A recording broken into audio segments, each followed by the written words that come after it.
हुए बहादुर पुलिस जवान तारिक हुसैन के पैतृक गांव में शोक की लहर है। कठुआ में आतंकियों से मुठभेड़ में शहीद हुए बहादुर पुलिस कांस्टेबल तारिक हुसैन के परिवार का बुरा हाल है। वो रियासी जिले के कटरा तहसील के चंबा गांव के निवासी थे।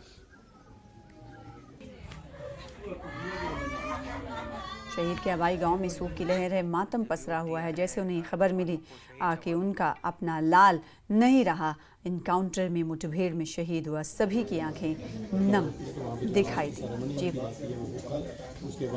और अपने के खोने का गम, बुजुर्ग वालिद की हालत, गमगीन माहौल।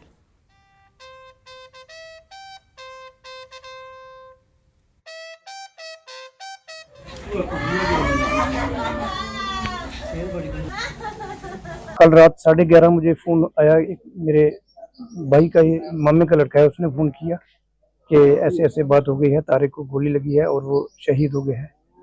उसी वक्त दुख तो बहुत हुआ, लेकिन कुछ ऐसी प्रॉब्लम थी जिनकी वजह से मैं रात को जहाँ ना आ सका। सुबह मैं अर्ली इन द मॉर्निंग में यहाँ आ गया, तो जहाँ आके पता लगा कि क्या हाल है, कैसा माहौल है। यहाँ पूरे गाँव में मातम छाया हुआ है। हमें तो गम था ही था, लेकिन पूरे गाँव में मातम छाया हुआ है। बड़ा दुख है सारे गांव को, पूरे एरिया को। मेरे पैसे से मेरे को बड़े मोटे दाज नहीं देता, मैं माड़ा मोटा सी दिता। एक लड़की और अब मैं नहीं दे सकता उनको, मैं नहीं दे सकता। मैं चलो इन्नी मेहनत ही, चलो कोई बीमार हो जाएगा, कोई पैसे तो उन्होंने कोई हिम्मत दिला कर मेरी जरूरत है। अगर नोड़ी मम्मी की हालत में खिलाओ, उसी लिया बाहर भेज के खिलाओ नोड़ी हालत में। अच्छा, मम्मी बीमार है बड़ी। हाँ, लत फ्रैक्चर हो गई।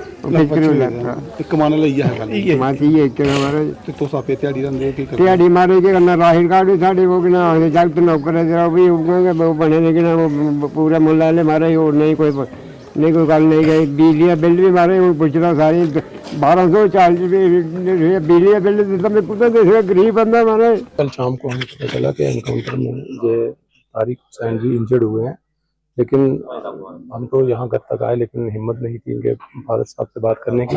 शाम को फिर लेट नाइट हमें ये कंफर्म हो गया कि उन्होंने शहादत दे दी है और देश के लिए वो शहीद हो चुके हैं।